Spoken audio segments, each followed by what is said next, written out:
ನಮಸ್ಕಾರ ಆತ್ಮೀಯ ವೀಕ್ಷಕರೇ.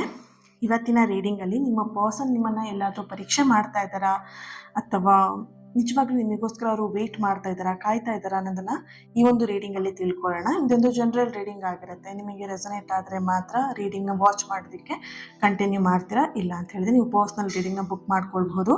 ಸ್ಕ್ರೀನ್ ಮೇಲೆ ಕಾಣ್ತಿರುವಂತಹ ನಂಬರಿಗೆ ವಾಟ್ಸಪ್ ಮಾಡಿ ನಿಮ್ಮ ರೀಡಿಂಗ್ನ ಬುಕ್ ಮಾಡ್ಕೊಳ್ಳಿ, ಪರ್ಸ್ನಲ್ ರೀಡಿಂಗ್ನ ಬುಕ್ ಮಾಡ್ಕೊಳ್ಳಿ. ಹಾಗೆಯೇ ಈ ಒಂದು ರೀಡಿಂಗ್ ಎನರ್ಜಿನ ರಿಸೀವ್ ಮಾಡ್ಕೊಳ್ಳೋದಕ್ಕೆ ಪ್ರತಿಯೊಬ್ಬರು ಕೂಡ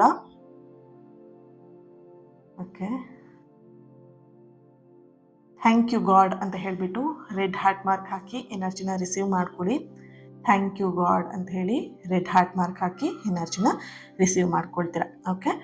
ಆ್ಯಂಡ್ ಇನ್ನೊಂದು ನಿಮಗೆ ಎಲ್ಲರಿಗೂ ಕೂಡ ಇಂಪಾರ್ಟೆಂಟ್ ನೋಟ್ ಇದೆ. ಇದೇ ತಿಂಗಳು 19ನೇ ತಾರೀಕು ಮನಿ ಬೌಲ್ ರಿಚುವಲ್ ನಡೀತಾ ಇದೆ. ಯಾರು ಇಂಟ್ರೆಸ್ಟೆಡ್ ಇದ್ದೀರಾ ಈ ಮನಿ ಬೌಲ್ ರಿಚುವಲಿಗೆ ಜಾಯಿನ್ ಆಗೋದಕ್ಕೆ ಖಂಡಿತ ಜಾಯಿನ್ ಆಗಬಹುದು. ಫುಲ್ ಡೀಟೇಲ್ ನಿಮಗೆ ಯಾವಾಗ ನಡೆಯುತ್ತೆ, ಎಷ್ಟೊತ್ತಿಗಿರುತ್ತೆ, ಟೈಮಿಂಗ್ಸ್ ಆಗಿರಬಹುದು, ಪ್ರತಿಯೊಂದು ಡೀಟೇಲ್ ನಿಮಗೆ ಸ್ಕ್ರೀನ್ ಮೇಲೆ ಕಾಣಿಸ್ತಾ ಇದೆ. ಸೊ ಕರೆಕ್ಟಾಗಿ ನೋಡಿಕೊಂಡು ನಿಮಗೆ ಖಂಡಿತವಾಗಿಯೂ ಇಂಟ್ರೆಸ್ಟ್ ಇದ್ದೀರಾ ಅಂತ ಹೇಳಿದರೆ ವಾಟ್ಸಪ್ ಮಾಡಿ ಜಾಯಿನ್ ಆಗಿ, ಓಕೆನಾ. ಹಾಗೆಯೇ ಈ ಒಂದು ಮನಿ ಬೌಲ್ ರಿಚುವಲ್ ನಿಮಗೆ ಏನು ಬೆನಿಫಿಟ್, ಇದನ್ನು ಏನು ತುಂಬ ಜನ ಕೇಳ್ತೀರಿ, ಇದು ಏನಕ್ಕೆ ಬೇಕು ಮ್ಯಾಮ್ ನಮಗೆ ಅಂತ ಹೇಳಿಬಿಟ್ಟು. ಓಕೆ. ಸೊ ನಿಮ್ಮ ಮನಿ ವಿಷಯದಲ್ಲಿ ಮನಿನ ಅಟ್ರ್ಯಾಕ್ಟ್ ಮಾಡೋದ್ರ ಬಗ್ಗೆ ತಿಳ್ಕೊಳ್ತೀರಾ ಇದರಲ್ಲಿ. ಅದಕ್ಕೂ ಮುಂಚೆ ನಿಮ್ಮ ಮನಿ ಬೌಲ್ನ ಹೇಗೆ ಕ್ರಿಯೇಟ್ ಮಾಡ್ಕೊಳ್ಬೇಕು ಅನ್ನೋದನ್ನು ಪ್ರಾಕ್ಟಿಕಲ್ ಆಗಿರುತ್ತೆ. ಪ್ರತಿಯೊಂದು ಸೆಷನ್ ಇದು ಪ್ರಾಕ್ಟಿಕಲ್ ಆಗಿರುವಂಥದ್ದು. ಆ್ಯಂಡ್ ಪ್ರಾಕ್ಟಿಕಲ್ ಆಗಿ ಮನಿ ಬೌಲ್ನ ಹೇಗೆ ರೆಡಿ ಮಾಡ್ಕೊಳ್ಬೇಕು ಆ್ಯಂಡ್ ಆ ಮನಿ ಬೌಲ್ನ ಹೇಗೆ ಆ್ಯಕ್ಟಿವೇಟ್ ಮಾಡಬೇಕು ಆ್ಯಂಡ್ ನಿಮ್ಮ ಮನಿ ಬ್ಲಾಕೇಜಸ್ನ ಹೇಗೆ ಕ್ಲಿಯರ್ ಮಾಡ್ಕೊಳ್ಬೇಕು, ಪ್ರತಿಯೊಂದು ಡೀಟೇಲ್ ಇದರಲ್ಲಿರುತ್ತೆ. ಅದಕ್ಕೂ ಜೊತೆಯಾಗಿ ನಿಮಗೆ ಫ್ರೀಯಾಗಿ ಇದ್ರ ಜೊತೆಗೆ ಬೋನಸ್ ಆಗಿ ನಿಮಗೆ ಸಿಗ್ತಾ ಇರುವಂಥದ್ದು ನಿಮ್ಮ ಮನಿ ಬ್ಲಾಕೇಜಸ್ ರಿಮೂವ್ ಮಾಡೋದಕ್ಕೆ ಒಂದು ಹೀಲಿಂಗ್ ಸೆಷನ್ ಕೂಡ ಇದರಲ್ಲಿ ಇರುತ್ತೆ, ಇನ್ಕ್ಲೂಡ್ ಆಗಿರುತ್ತೆ. ಓಕೆ. ಸೊ ಯಾರು ಇಂಟ್ರೆಸ್ಟೆಡ್ ಇದ್ದೀರಾ ನಿಮ್ಮ ಮನಿ ಬ್ಲಾಕೇಜಸ್ನ ಕ್ಲಿಯರ್ ಮಾಡ್ಕೊಳ್ಬೇಕು ಆ್ಯಂಡ್ ಮನಿನ ಅಟ್ರ್ಯಾಕ್ಟ್ ಮಾಡಬೇಕು, ಎಸ್, ನಿಮಗೋಸ್ಕರನೇ ಈ ಒಂದು ಸೆಷನ್. ಓಕೆ. ಸೊ ಇದ್ರ ಜೊತೆಯಲ್ಲಿ ನಿಮಗೆ ಅವಕಾಶಗಳನ್ನು ಕೂಡ ನಿಮ್ಮ ಅಪಾರ್ಚುನಿಟಿಗಳನ್ನು ನೀವು ಅಟ್ರ್ಯಾಕ್ಟ್ ಮಾಡೋದಕ್ಕೂ ಕೂಡ ಯೂಸ್ ಮಾಡಬಹುದು, ಯೂಸ್ ಆಗುತ್ತೆ ಕೂಡ. ಅದ್ರ ಜೊತೆಯಲ್ಲಿ ನಿಮ್ಮ ಸಾಲಗಳಿರಬಹುದು, ಮನಿ ವಿಷಯದಲ್ಲಿ ಏನೆಲ್ಲ ಪ್ರಾಬ್ಲಮ್ಸ್ಗಳು ನಡೀತಿದೆ ಅದೆಲ್ಲವೂ ಕೂಡ ಕ್ಲಿಯರ್ ಆಗುತ್ತೆ. ಒಂದು ಅರ್ಥ ಮಾಡ್ಕೊಳ್ಳಿ, ಮನಿ ಬೌಲ್ ಮಾಡಿಬಿಟ್ರೆ ಎಲ್ಲ ಕ್ಲಿಯರ್ ಆಗಿಬಿಡುತ್ತಾ ಅಂತ ಮೈಂಡ್ ಸೆಟ್ ಯಾರಿಗಿರುತ್ತೆ ಅವ್ರಿಗೆ ಈ ಉತ್ತರ. ಈಗ ನಿಮಗೆ ಹುಷಾರ್ ತಪ್ಪಿದಾಗ ನಿಮಗೆ ಮೆಡಿಸನ್ ಹೇಗೆ ಸಪೋರ್ಟ್ ಮಾಡುತ್ತಲ್ವಾ, ಈಗ ಮನಿ ವಿಷಯದಲ್ಲೂ ಹಾಗೆಯೇ ಮನಿ ವಿಷಯದಲ್ಲಿ ನೀವು ಸ್ವಲ್ಪ ಎಡವಿದ್ದೀರಾ, ನಿಮಗೆ ಪ್ರಾಬ್ಲಮ್ ಇದೆ, ಅದಕ್ಕೆ ಮೆಡಿಸನ್ ಥರ ಈ ಒಂದು ಮನಿ ಬೌಲ್ ನಿಮಗೆ ವರ್ಕ್ ಮಾಡುತ್ತೆ. ಓಕೆನಾ. ಸೊ ಮನಿ ಬೌಲ್ ಮಾಡ್ಕೊಂಡು ನಾನು ಬೆಚ್ಚಗೆ ಹೊಚ್ಚಾಕೊಂಡು ಮಲ್ಕೊಂಡ್ಬಿಡ್ತೀನಿ, ನನಗೆ ಮನಿ ಬೌಲ್ ಮ್ಯಾಮ್ ಹೇಳ್ಕೊಟ್ಟಿದ್ದಾರೆ, ಎಲ್ಲ ಬರುತ್ತೆ ಮನಿ. ಅರ್ಥ ಮಾಡ್ಕೊಳ್ಳಿ, ಪ್ರಾಕ್ಟಿಕಲ್ ಆಗಿ ಯೋಚನೆ ಮಾಡಿ. ಓಕೆನಾ. ಸೊ ತುಂಬ ಥಿಂಕ್ ಮಾಡೋದಕ್ಕಿಂತ ಪ್ರಾಕ್ಟಿಕಲ್ ಆಗಿ ಯೋಚನೆ ಮಾಡಿ. ಮನಿ ಬೌಲ್ ನಿಮಗೆ ಯಾವ ರೀತಿಯಾಗಿ ನಿಮ್ಮ ಲೈಫಿಗೆ ಸಪೋರ್ಟ್ ಮಾಡುತ್ತೆ ಅನ್ನೋದನ್ನು ನೀವು ಫಸ್ಟು ಕಲಿತೀರಲ್ವಾ, ನೀವು ಅದನ್ನು ಯಾವಾಗ ನಿಮ್ಮ ಲೈಫಿಗೆ ಇನ್ಕ್ಲೂಡ್ ಮಾಡ್ಕೊಳ್ತೀರಾ ದೆನ್ ನಿಮಗೆ ಅದು ವರ್ಕ್ ಆಗ್ತಾ ಹೋಗುತ್ತೆ.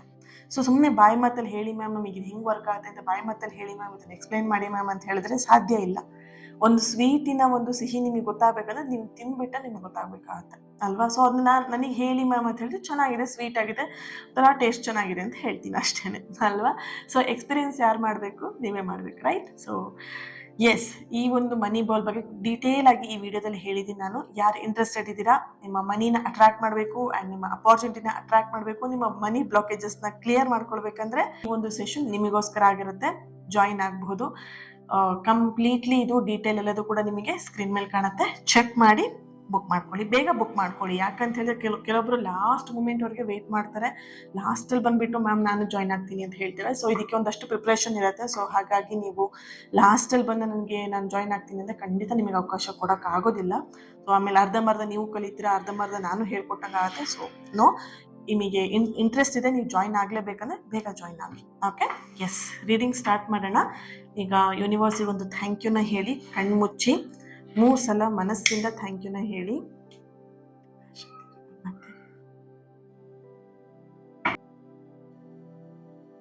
ಸ್ಟಾರ್ಟ್ ಮಾಡೋಣ.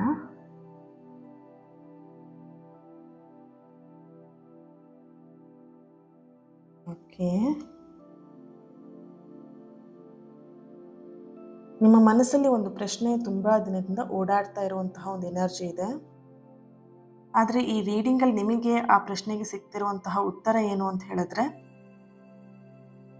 ನಿಮ್ಮ ಪರ್ಸನ್ ಎನರ್ಜಿಯಲ್ಲಿ 2 ದಿಕ್ಕಿನ ಒಂದು ವರ್ತನೆ ಕಾಣಿಸ್ತಾ ಇರುವಂಥದ್ದು. ಅಂದರೆ 2 ಫೇಸ್ ಇರುವಂಥದ್ದು. ಓಕೆನಾ? ನಿಮ್ಮ ಪರ್ಸನ್ ಎನರ್ಜಿ ಕನೆಕ್ಟ್ ಮಾಡಿದಾಗ ಮೊದಲನೇದಾಗಿ ಅವರು ಇಲ್ಲಿ ನಿಮ್ಮನ್ನು ಕಳ್ಕೊಳ್ಬಾರ್ದು ಅನ್ನುವಂತಹ ಭಾವನೆಯೂ ಕೂಡ ಇಟ್ಕೊಂಡಿದ್ದಾರೆ. ಅದ್ರ ಜೊತೆಯಲ್ಲಿ ಇನ್ನೊಂದು ಕಡೆ ನೀವೆಷ್ಟು ದೂರ ಅವರಿಂದ ಹೋಗ್ತೀರಾ ಅನ್ನೋದನ್ನು ಕೂಡ ಅವ್ರು ಇಲ್ಲಿ ಗಮನಿಸ್ತಾ ಇದ್ದಾರೆ. ನಾನು ಮಾತಾಡ್ಸಿಲ್ಲ, ನಾನು ಆ ವ್ಯಕ್ತಿ ಬಗ್ಗೆ ನಾನೇನು ಗಮನ ಕೊಟ್ಟಿಲ್ಲ ಅಂದರೆ ಈ ವ್ಯಕ್ತಿ ಏನು ಮಾಡಬಹುದು ಅನ್ನೋದು ಕೂಡ ಇಲ್ಲಿ ನಿಮ್ಮ ಪರ್ಸನ್ ಎನರ್ಜಿಲಿ ಇದೆ.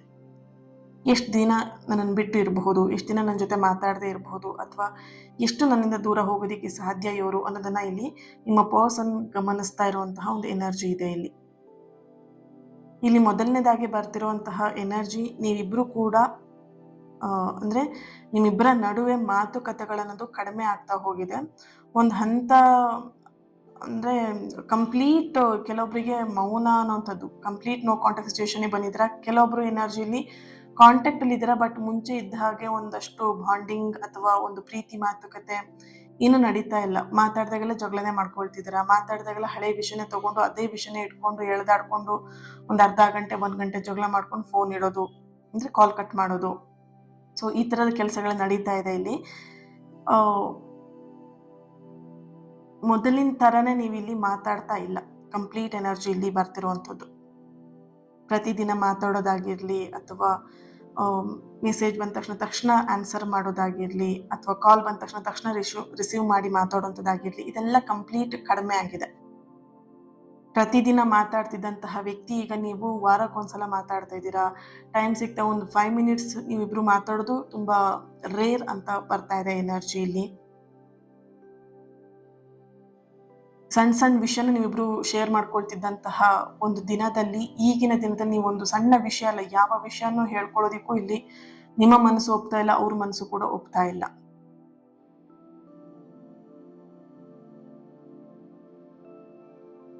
ಓಕೆ, ಕಂಪ್ಲೀಟ್ ಆಗಿ ಇಲ್ಲಿ ನಿಮಗೆ ಅನ್ನಿಸ್ತಿದೆ ಅವ್ರು ದೂರ ಹೋಗ್ತಾ ಇದ್ದಾರೆ ಅಂತ, ಬಟ್ ಅವ್ರಿಗೆ ಅನ್ನಿಸ್ತಿದೆ ನೀವು ದೂರ ಹೋಗ್ತಾ ಇದ್ದೀರಾ ಅಂತ ಹೇಳ್ಬಿಟ್ಟು. ಇಲ್ಲಿ ಇಬ್ಬರು ಎನರ್ಜಿಲಿ ಯಾವ ರೀತಿ ಅಂತ ಹೇಳಿದ್ರೆ, ಇಬ್ರು ಯಾವುದೋ ಒಂದು ವಿಷಯನ ಇಟ್ಕೊಂಡು ಕ್ಯಾರಿ ಮಾಡ್ತಿರುವಂತಹ ಒಂದು ಎನರ್ಜಿ ಇದೆ ಇಲ್ಲಿ. ಓಕೆ, ಈ ರೀಡಿಂಗ್ನ ಯಾರೆಲ್ಲ ನೋಡ್ತಾ ಇರಬಹುದು, U letter, I letter,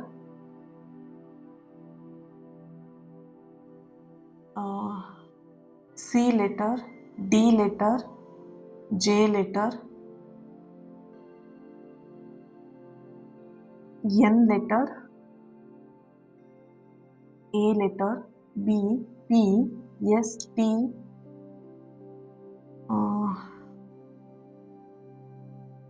H. Date of birth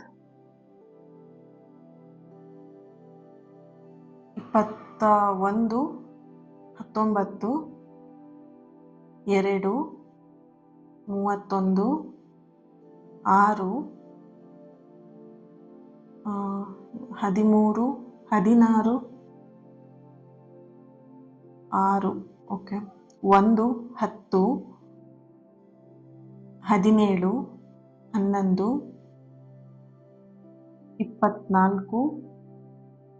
27, 29. Okay, ರಾಶಿಗಳು ಸಿಂಹ, ಮೇಷ, ಮಕರ, ಮಿಥುನ, ಕರ್ಕಾಟಕ,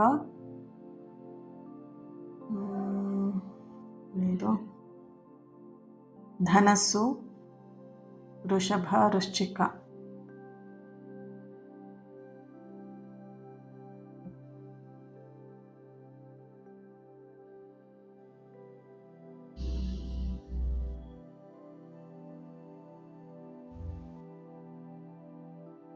ಇಲ್ಲಿ ನಿಮ್ಮ ಮನಸ್ಸಿಗೆ ಎಲ್ಲೋ ಒಂದು ಕಡೆ ಒಂದು ನಿಮಗೆ ನೀವೇ ಸಮಾಧಾನ ಮಾಡ್ಕೊಳ್ತಾ ಇದ್ದೀರಾ. ಕೆಲವೊಂದಷ್ಟು ಜನ ಅವ್ರು ಬ್ಯುಸಿ ಇದ್ದಾರೆ ಬಿಡು, ಬ್ಯುಸಿ ಇದ್ದಾರೆ ಅಂತ. ಇಲ್ಲಿ ನಿಮ್ಮ ಜೊತೆಗೆ ಮಾತಾಡೋದಕ್ಕೆ ಆಗದೆ ಇರುವಂಥಷ್ಟು ಏನು ಇಲ್ಲಿ ನಿಮ್ಮ ಪರ್ಸನ್ ಬ್ಯುಸಿ ಇಲ್ಲ. ಓಕೆ, ಅಷ್ಟೊಂದು ಬ್ಯುಸಿ ಇಲ್ಲ ಇಲ್ಲಿ. 1 ಸೆಕೆಂಡ್ ಅಥವಾ 1 ಮಿನಿಟ್ ಮಾತಾಡಿಸುವಷ್ಟು ಅಷ್ಟೊಂದು ಬ್ಯುಸಿ ನಿಮ್ಮ ಪರ್ಸನ್ ಇಲ್ಲಿ ಇಲ್ಲ. ಅಟ್ಲೀಸ್ಟ್ ಒಂದು 5 to 10 ಮಿನಿಟ್ಸ್ ಮಾತಾಡುವಂತಹ ಒಂದು ಎನರ್ಜಿ ಅವರಲ್ಲಿ ಇದೆ. ಬಟ್ ಬೇಕು ಅಂತಲೇ ಅವರು ನಿಮ್ಮನ್ನು ಅವಾಯ್ಡ್ ಮಾಡ್ತಾ ಇದ್ದಾರೆ, ಬೇಕು ಅಂತಲೇ ನಿಮ್ಮ ಕಾಲ್ಸ್ ಮೆಸೇಜಸ್ನ ಅವಾಯ್ಡ್ ಮಾಡ್ತಾ ಇದ್ದಾರೆ. ಇಲ್ಲಿ ಕ್ಯಾಸ್ಟ್ ಇಶ್ಯೂಸ್ ಕೂಡ ಕಾಣಿಸ್ತಾ ಇದೆ. ಫ್ಯಾಮಿಲಿನ ಎಲ್ಲೋ ಒಂದು ಕಡೆ ಎದುರು ಹಾಕೊಳ್ಳೋದಕ್ಕೆ ನಿಮ್ಮ ಪರ್ಸನಿಗೆ ಇಷ್ಟ ಇಲ್ಲ. ಫ್ಯಾಮಿಲಿ ಎಲ್ಲೋ ಒಂದು ಕಡೆ ಇದರಲ್ಲಿ ಇನ್ವಾಲ್ವ್ಮೆಂಟ್ ಜಾಸ್ತಿ ಕಾಣಿಸ್ತಾ ಇದೆ ಇಲ್ಲಿ. ಓಕೆ, ನೋಡೋಣ ಟ್ಯಾರೋಯಿಂದ ಏನು ಬರುತ್ತೆ ಅಂತ.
ಮ್ಯಾಜಿಷಿಯನ್ ಕಾರ್ಡ್ ಬಂದಿದೆ.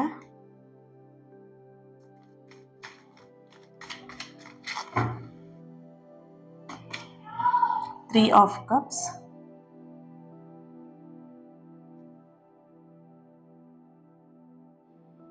Six of Cups,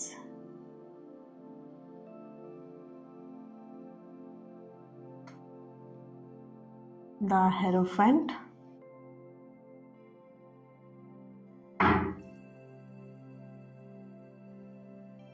Death and Rebirth. Super.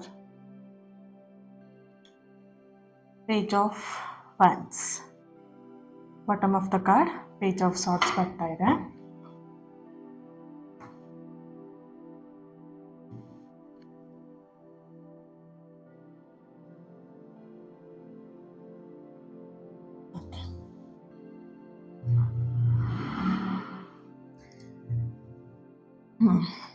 ಇಲ್ಲಿ ವಿಶೇಷವಾಗಿರುವಂತಹ ಎನರ್ಜಿ ಬರ್ತಿರುವಂಥದ್ದು. ಮೊದಲನೇ ಕಾರ್ಡ್ ನಿಮಗೆ ದ ಮ್ಯಾಜಿಷಿಯನ್ ಕಾರ್ಡ್ ಬರ್ತಿದೆ, ಹಾಗೆ ಸಿಕ್ಸ್ ಆಫ್ ಕಪ್ಸ್ ಬರ್ತಿದೆ. ಡೆತ್ ಆ್ಯಂಡ್ ರಿಬರ್ತ್ ಎನರ್ಜಿ ಇದೆ ಇಲ್ಲಿ. ಸಂಪೂರ್ಣವಾಗಿ ದೂರ ಆಗಬೇಕು ಅನ್ನೋದು ನಿಮ್ಮ ಪರ್ಸನ್ ಯೋಚನೆ ಮಾಡ್ತಾ ಇದ್ದಾರೆ.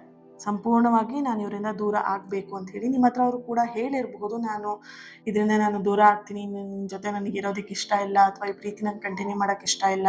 ಈ ಥರದ್ದೆಲ್ಲ ಮಾತುಕತೆಗಳು ನಿಮ್ಮ ಪರ್ಸನ್ ಬಾಯಲ್ಲಿ ಬಂದಿರಬಹುದು. ಬಟ್ ಈಗ ಹೇಳ್ತಾರೆ, ಮತ್ತೆ ಮಧ್ಯ ಅವರೇ ವಾಪಸ್ ಬರ್ತಾರೆ, ಅವರಾಗೆ ತಿರುಗಿ ಬರ್ತಾರೆ, ಅವರಾಗೆ ತಿರುಗಿ ನಿಮ್ಮ ಹತ್ರ ಮಾತಾಡ್ಸೋಕೆ ಬರ್ತಾರೆ. ನೀನು ಇಷ್ಟ ಇಲ್ಲ ಅಂತ ಹೇಳೋದು ಅವರೇ, ವಾಪಸ್ ನನಗೆ ನೀನು ಬೇಕು ಅಂತ ಹೇಳೋದು ಅವರೇ. ಇಲ್ಲೆಲ್ಲೊಂದು ಕಡೆ ನಿಮಗೆ ಕನ್ಫ್ಯೂಷನ್ ಮಾಡ್ತಾ ಇರುವಂತಹ ಒಂದು ಎನರ್ಜಿ ಕೂಡ ಇಲ್ಲಿ ಬರ್ತಾ ಇದೆ. ಹಾಗೆಯೇ ಇಲ್ಲಿ ಕೆಲವೊಂದ್ಸಲ ಅವ್ರು ನಿಮ್ಮ ಸ್ಟೇಟಸ್ನ ನೋಡ್ತಾರೆ, ಅದಕ್ಕೆ ಲೈಕ್ ಮಾಡ್ತಾರೆ. ಕೆಲವೊಂದ್ಸಲ ಸಡನ್ ಆಗಿ ಸ್ಟೇಟಸ್ ನೋಡಲ್ಲ, ಏನು ನೋಡಿದ್ರು ಅದೇನು ರೆಸ್ಪಾನ್ಸ್ ಇರಲ್ಲ. ಸೊ ಎಲ್ಲೋ ಒಂದು ಕಡೆ ಈ ಪ್ರೀತಿಲಿ ಯಾವ ಥರ ಆಗ್ತಿದೆ ಅಂತ ಹೇಳಿದ್ರೆ, ಈ ಕಡೆ ಪ್ರೀತಿನೂ ಇದೆ, ಈ ಕಡೆ ಪ್ರೀತಿನೂ ಇಲ್ಲ. ಈ ರೀತಿಯಾಗಿ ನಿಮ್ಮ ಪರ್ಸನ್ ವರ್ತನೆ ಮಾಡ್ತಾ ಇದ್ದಾರೆ. ಈ ವರ್ತನೆ ನಿಮಗೆಲ್ಲ ಒಂದು ಕಡೆ ಇದೇನು ಮಾಡಬೇಕು ಅನ್ನೋದು ಗೊಂದಲ ನಿಮಗೆ ಕಾಣಿಸ್ತಾ ಇದೆ ಇಲ್ಲಿ ಇತ್ತೀಚಿನ ದಿನದಲ್ಲಿ. ಓಕೆ, ಸೊ ಇಲ್ಲಿ ನೋಡ್ಬೋದು ಪೇಜ್ ಆಫ್ ಫ್ಯಾಂಡ್ಸ್ ಬರ್ತಿದೆ, ಹಾಗೆ 3 ಆಫ್ ಕಪ್ಸ್ ಎನರ್ಜಿಯಲ್ಲಿ ನಿಮ್ಮ ಪರ್ಸನ್ ಎನರ್ಜಿ ಕನೆಕ್ಟ್ ಮಾಡಿದಾಗ ಹಳೆಯ ವಿಷಯಗಳು ಏನಿದೆ, ಆ ಹಳೆಯ ವಿಷಯಗಳು ನಿಮ್ಮ ಪರ್ಸನಿಗೆ ಅಚಾನಕ್ ಆಗಿ ನೆನ್ಪು ಬಂದಾಗ ಅವ್ರು ನಿಮ್ಮನ್ನ ಕಾಂಟ್ಯಾಕ್ಟ್ ಮಾಡೋದು, ನಿಮ್ಮ ಸ್ಟೇಟಸ್ಗೆ ರಿಪ್ಲೈ ಮಾಡೋದು, ನಿಮ್ಮನ್ನ ಮತ್ತೆ ಅವರೇ ಬಂದು ಮಾತಾಡ್ಸೋದು. ಓಕೆ, ಸೊ ಇಲ್ಲಿ ಅವ್ರು ಮರಿಬೇಕು ಅಂತ ಯಾವಾಗ ಅವ್ರ ಮನಸ್ಸಲ್ಲಿ ಅನ್ಕೊಳ್ತಾರೆ, ಅವಾಗ ನಿಮ್ಮನ್ನ ಅವಾಯ್ಡ್ ಮಾಡ್ತಾರೆ, ಕಂಪ್ಲೀಟಾಗಿ ಅವಾಯ್ಡ್ ಮಾಡ್ತಾರೆ. ಈ ಕಡೆ ನಿಮಗೆ ಅಟ್ಯಾಚ್ಮೆಂಟ್ ಮಾಡ್ಕೊಳ್ಳೋಕ್ಕೂ ಭಯ ಆಗ್ತಿದೆ, ಈ ಕಡೆ ದೂರ ಆಗೋಕ್ಕೂ ನಿಮಗೂ ಭಯ ಆಗ್ತಾ ಇದೆ ಇಲ್ಲಿ. ಓಕೆ, ಅವರಲ್ಲಿ ಒಂದು ಎನರ್ಜಿ ನೋಡಿದಾಗ ಪರೀಕ್ಷಿಸಬಹುದು. ಅವರ ಎನರ್ಜಿಲಿ ನೋಡಿದಾಗ ಅವರಲ್ಲಿ ನಿಮ್ಮನ್ನ ಎಲ್ಲೋ ಒಂದು ಕಡೆ ಪರೀಕ್ಷೆ ಮಾಡ್ತಾ ಇದ್ದಾರೆ. ಒಂದು ಸೈಡಲ್ಲಿ ನಿಮ್ಮನ್ನ ಅವ್ರು ಪರೀಕ್ಷೆ ಮಾಡ್ತಾ ಇದ್ದಾರೆ. ಕೆಲವೊಬ್ರು ಪರ್ಸನ್ ನಿಮ್ಮನ್ನು ಹೇಗೆ ಅಂತ ಹೇಳಿದ್ರೆ, ದೂರದಲ್ಲೇ ನಿಮ್ಮನ್ನ ಗಮನಿಸ್ತಾ ಇರುವಂಥದ್ದು, ಪರೀಕ್ಷೆ ಮಾಡ್ತಿರುವಂಥದ್ದು. ಅಂದರೆ ಇಲ್ಲಿ ನಾನೇನಾದರೂ ಸ್ವಲ್ಪ ದೂರ ಹೋದರೆ, ಈ ವ್ಯಕ್ತಿಯಿಂದ ಸ್ವಲ್ಪ ನಾನು ದೂರ ಸರಿದ್ರೆ, ಆ ವ್ಯಕ್ತಿ ಏನು ಮಾಡ್ತಾರೆ ಅನ್ನೋದನ್ನು ಅವ್ರು ಇಲ್ಲಿ ಪರೀಕ್ಷೆ ಮಾಡ್ತಾ ಇದ್ದಾರೆ. ಹಾಗೆಯೇ ಇಲ್ಲಿ ನಾನು ಮೊದಲು ಮೆಸೇಜ್ ಮಾಡದೇ ಇದ್ದರೆ ಅವರು ನೆನಪಿಸ್ಕೊಳ್ತಾರಾ ಇಲ್ವೋ, ಅವರಾಗೆ ಮೆಸೇಜ್ ಮಾಡ್ತಾರಾ ನನ್ನನ್ನು, ಅವ್ರಿಗೆ ಏನಾದರೂ ನನ್ನ ಮೇಲೆ ಇಂಟ್ರೆಸ್ಟ್ ಇದೆಯೋ ಇಲ್ವೋ. ಸೊ ಎಲ್ಲೋ ಒಂದು ಕಡೆ ನಿಮ್ಮ ಪರ್ಸನ್ ನಿಮ್ಮ ಮೇಲೆ ಡೌಟ್ ಪಡ್ತಾ ಇದ್ದಾರೆ, ಇವಳು ಅಥವಾ ಇವನು ನನ್ನನ್ನು ನಿಜವಾಗ್ಲೂ ಪ್ರೀತಿ ಮಾಡ್ತಾ ಇದ್ದಾನೋ ಪ್ರೀತಿ ಮಾಡ್ತಾ ಇಲ್ವೋ ಅನ್ನೋದನ್ನ ಪರೀಕ್ಷೆ ಮಾಡಿ ನೋಡ್ತಾ ಇರುವಂತಹ ಒಂದು ಎನರ್ಜಿ ಇದೆ ಇಲ್ಲಿ. ಓಕೆ, ಆ್ಯಂಡ್ ಇಲ್ಲಿ okay death and rebirth energy ಇದೆ ಇಲ್ಲಿ. ನಾನು ಮೌನವಾಗಿದ್ದರೆ ಅವ್ರು ಇನ್ನೂ ನನ್ನ ಕಡೆಗೆ ತಿರುಗ್ತಾರೋ ಇಲ್ವೋ ಅನ್ನೋದು ಕೂಡ ಅವರಲ್ಲಿ ಒಂದು ಎನರ್ಜಿ ಕೂಡ ಅವರಲ್ಲಿ ಬರ್ತಾ ಇರುವಂಥದ್ದು. ಆದರೆ ಒಂದು ಅರ್ಥ ಮಾಡ್ಕೊಳ್ಳಿ, ಇಲ್ಲಿ ನಿಮ್ಮ ಭಾವನೆಗಳ ಮೇಲೆ ನಿಮ್ಮ ಪರ್ಸನ್ ಎಲ್ಲೋ ಒಂದು ಕಡೆ ಆಟ ಆಡ್ತಾ ಇದ್ದಾರೆ. ನಿಮ್ಮ ಭಾವನೆಗಳನ್ನ ಅವ್ರು ಇಲ್ಲೆಲ್ಲೋ ಒಂದು ಕಡೆ ಅಳಿತಾ ಇದ್ದಾರೆ. ಕೆಲವರಿಲ್ಲಿ ನೇರವಾಗಿ ಹೇಳೋದಕ್ಕೂ ಕೂಡ ಹೆದರ್ತಾ ಇರುವಂಥದ್ದು. ನಿನ್ನನ್ನು ನಾನಿಲ್ಲಿ ಪರೀಕ್ಷೆ ಮಾಡ್ತಾ ಇದ್ದೀನಿ, ನನಗೆ ನಿನ್ನ ಮೇಲೆ ಎಲ್ಲೋ ಒಂದು ಕಡೆ ಡೌಟ್ ಇದೆ, ನೀನು ನನ್ನನ್ನು ನಿಜವಾಗ್ಲೂ ಪ್ರೀತಿ ಮಾಡ್ತಿದ್ಯೋ ಇಲ್ವೋ ಅನ್ನೋದನ್ನ ಇಲ್ಲಿ ಅವ್ರು ಬಾಯಿ ಬಿಟ್ಟು ಹೇಳೋದಕ್ಕೆ ಅವರೆಲ್ಲೋ ಒಂದು ಕಡೆ ಹೆದರ್ತಾ ಇದ್ದಾರೆ. ಸೊ ಹಾಗಾಗಿ ಅವ್ರು ಏನು ಮಾಡ್ತಿದ್ದಾರೆ, ಈ ಥರದ ವರ್ತನೆ ಮುಖಾಂತರ ನಿಮಗೆ ಅವರಿಲ್ಲಿ ನಿಮ್ಮ ಪ್ರೀತಿನ ಪರೀಕ್ಷೆ ಮಾಡ್ತಾ ಇರುವಂತಹ ಒಂದು ಎನರ್ಜಿ ಇಲ್ಲಿ ಇದೆ. ಅವರ ಒಂದಷ್ಟು ಉತ್ತರಗಳಿಗೆ ಈ ರೀತಿಯಾದಂತಹ ಓಕೆ ವಿಡಿಯೋ ಮಧ್ಯ ನಿಂತೋಗ್ಬಿಟ್ಟಿತ್ತು, ಮತ್ತೆ ಸ್ಟಾರ್ಟ್ ಮಾಡೋಣ. ಸೊ ಮಧ್ಯ ಬ್ರೇಕ್ ಆಗಿಬಿಡ್ತು. ಹಾಗೆ ನಿಮ್ಮ ಪರ್ಸನ್ ಎಲ್ಲೋ ಒಂದು ಕಡೆ ಈ ಎಲ್ಲ ಭಾವನೆಗಳಿಂದ ಅವರು ಉತ್ತರವನ್ನು ಪಡ್ಕೊಳ್ತಾ ಇದ್ದಾರೆ ನಿಮ್ಮಿಂದ. ಆ ಉತ್ತರಗಳನ್ನೆಲ್ಲ ಈ ರೀತಿಯಾದಂತಹ ವ್ಯಕ್ತಿತ್ವವನ್ನು ತೋರಿಸ್ತಾ, ಈ ಥರ ಭಾವನೆಗಳನ್ನ ವ್ಯಕ್ತಪಡಿಸ್ತಾ ಅವ್ರು ಇಲ್ಲಿ ಎಲ್ಲೋ ಒಂದು ಕಡೆ ಉತ್ತರವನ್ನು ಅವ್ರಿಗೆ ಬೇಕಾದಾಗೆ ಹುಡ್ಕೊಳ್ತಾ ಇರುವಂತಹ ಒಂದು ಎನರ್ಜಿ ಕೂಡ ಇಲ್ಲಿ ಇದೆ. ಒಂದು ಅರ್ಥ ಮಾಡ್ಕೊಡಿ, ನಿಮ್ಮ ಪರ್ಸನ್ ಇಲ್ಲಿ ಪರೀಕ್ಷೆ ಮಾಡೋದು, ನೀವು ಗೊಂದಲಕ್ಕೆ ಒಳಗಾಗ್ತಾ ಇದ್ದೀರಾ, ನೀವು ಗೊಂದಲದಲ್ಲಿ ಇದ್ದೀರಾ. ಈ ಪರೀಕ್ಷೆಗಳು ನಿಮಗೆ ಎಲ್ಲೋ ಒಂದು ಕಡೆ ಗೊಂದಲಕ್ಕೆ ತಳ್ತಾ ಇದೆ. ಸೊ ಹಾಗಾಗಿ ನೀವು ಇಲ್ಲಿ ಈ ವ್ಯಕ್ತಿನ ನೀವು ಆದಷ್ಟು ಏನು ಮುಕ್ತವಾಗಿ ಮಾತುಕತೆ ಮಾಡಿ ಆ ವ್ಯಕ್ತಿ ಜೊತೆಗೆ ಓಪನ್ ಕಮ್ಯುನಿಕೇಶನ್ ಮಾಡೋದು ತುಂಬಾ ಇಂಪಾರ್ಟೆಂಟ್ ಆಗಿದೆ. ಯಾಕಂತ ಹೇಳಿದ್ರೆ ನಿಮ್ಮ ಪರ್ಸನ್ ಎನರ್ಜಿಯಲ್ಲಿ ಅಷ್ಟು ವ್ಯಕ್ತಿತ್ವವನ್ನು, ಅಂದರೆ ಅವರ ಮನಸ್ಸಲ್ಲಿರುವಂತಹ ಭಾವನೆಗಳನ್ನು ಅಷ್ಟು ಎಕ್ಸ್ಪ್ರೆಸ್ ಮಾಡಿ ಹೇಳುವಂತಹ ವ್ಯಕ್ತಿ ಅಲ್ಲ. ಸೊ ಹಾಗಾಗಿ ಇಂಥದ್ದೆಲ್ಲ ಪರೀಕ್ಷೆ ಮಾಡೋದು, ಗಮನಿಸೋದು, ಈ ಥರದ್ದೆಲ್ಲ ಕೆಲಸಗಳನ್ನು ಮಾಡ್ತಾ ಇದ್ದಾರೆ. ಹಾಗಾಗಿ ನೀವು ಅವ್ರ ಜೊತೆಗೆ ಮನಸ್ಸು ಬಿಚ್ಚಿ ಮಾತಾಡುವಂಥದ್ದು ತುಂಬ ಇಂಪಾರ್ಟೆಂಟ್ ಆಗಿರುತ್ತೆ. ಅವ್ರ ಮನಸ್ಸಲ್ಲಿ ಮಾತಾಡ್ತಿದ್ದಾರೆ ಅಂತ ನೀವು ಇದೇ ಥರನೇ ಕ್ಯಾರಿ ಮಾಡ್ಕೊಂಡಿದ್ರೆ ಈ ರಿಲೇಶನ್ಶಿಪ್ ಅನ್ನುವಂಥದ್ದು ಎಲ್ಲೋ ಒಂದು ಕಡೆ ಬೇರೆ ದಾರಿನೇ ಹಿಡಿಬೋದು. ಸೊ ಹಾಗಾಗಿ ಇಲ್ಲಿ ನೀವು ಖುದ್ದಾಗಿ ನಿಮ್ಮ ಪರ್ಸನ್ ಜೊತೆಗೆ ಮಾತಾಡೋದು ತುಂಬಾ ಇಂಪಾರ್ಟೆಂಟ್ ಆಗಿದೆ. ಓಕೆನಾ? ಅವರು ಹೊರಗಡೆ ಸ್ಪಷ್ಟವಾಗಿ ಹೇಳ್ತಿಲ್ಲ ಅಂತ ಹೇಳಿದ್ರೆ ಅವ್ರ ಮನಸ್ಸಲ್ಲಿ ಪ್ರೀತಿ ಇದೆ, ಬಟ್ ಅದನ್ನು ವ್ಯಕ್ತಪಡಿಸ್ತಾ ಇಲ್ಲ. ಸೊ ಅದನ್ನು ನೀವು ಮನಸ್ಸು ಬಿಚ್ಚಿ ಅವ್ರ ಜೊತೆಗೆ ಸಂಪೂರ್ಣವಾಗಿ ಮಾತಾಡ್ಬೋದು. And thank you so much. ಈ ಒಂದು ರೀಡಿಂಗ್ ನಿಮಗೆ ರೆಸೊನೇಟ್ ಆಗಿದೆ ಆ್ಯಂಡ್ ಕನೆಕ್ಟ್ ಆಗಿದೆ ಅಂತ ಹೇಳಿ ಭಾವಿಸ್ತೀನಿ. ಇನ್ನೊಂದು ರೀಡಿಂಗಲ್ಲಿ ನಾನು ಸಿಗ್ತೀನಿ. ಅಲ್ಲಿವರೆಗೆ take care and God bless you all. And ಇವತ್ತಿನ ದಿನ ಯಾರು ಬರ್ತ್ಡೇ ಆ್ಯನಿವರ್ಸರಿನ ಸೆಲೆಬ್ರೇಟ್ ಮಾಡ್ಕೊಳ್ತಿದ್ದೀರಾ, ನಿಮಗೆಲ್ಲರಿಗೂ ಕೂಡ ಒಳ್ಳೆಯದಾಗಲಿ. ನಿಮ್ಮ ಪಾಸಿಟಿವ್ ಆಗಿರುವಂತಹ ಎಲ್ಲ ಆಸೆ ಕನಸುಗಳು ಆದಷ್ಟು ಬೇಗ ನೆರವೇರಲಿ ಅಂತ ಹೇಳಿ ಬ್ಲೆಸ್ ಮಾಡ್ತಾ, ಹೀಲ್ ಮಾಡ್ತಾ ಇನ್ನೊಂದು ರೀಡಿಂಗಲ್ಲಿ ನಾನು ಸಿಗ್ತೀನಿ. ಆ್ಯಂಡ್ ಈ ಒಂದು ರೀಡಿಂಗಿಗೆ ಪ್ರತಿಯೊಬ್ಬರು ಕೂಡ ಲೈಕ್ ಮಾಡಿ, ಶೇರ್ ಮಾಡಿ, ಚಾನಲ್ನ ಸಬ್ಸ್ಕ್ರೈಬ್ ಮಾಡಿಕೊಂಡು ನನ್ನ ಜೊತೆಗೆ ಕನೆಕ್ಟ್ ಆಗಿ. ಕ್ಲಾಸಿಗೆ ಜಾಯ್ನ್ ಆಗೋರು ಸ್ಕ್ರೀನ್ ಮೇಲೆ ಕಾಣಿಸ್ತಾ ಇರುವಂತಹ ಡೀಟೇಲ್ಸ್ಗೆ ಆ್ಯಂಡ್ ವಾಟ್ಸಪ್ ನಂಬರಿಗೆ ವಾಟ್ಸಪ್ ಮಾಡಿ ನೀವು ಕ್ಲಾಸಿಗೆ ಜಾಯ್ನ್ ಆಗ್ಬೋದು. ಫುಲ್ ಎಲ್ಲ ವಿಷಯಗಳನ್ನ ನಾನು ಸ್ಟಾರ್ಟಿಂಗಲ್ಲೇ ಹೇಳಿದ್ದೀನಿ, ನೀವು ಸ್ಕಿಪ್ ಮಾಡಿಕೊಂಡು ಬಂದಿದ್ರೆ ಸೊ ಸ್ಟಾರ್ಟಿಂಗಿಂದ ಮತ್ತೆ ಹೋಗಿ ನೋಡಿಕೊಂಡು ಬೇಕಿದ್ರೆ ಜಾಯ್ನ್ ಆಗಬಹುದು. Thank you. Lots of love. God bless you all.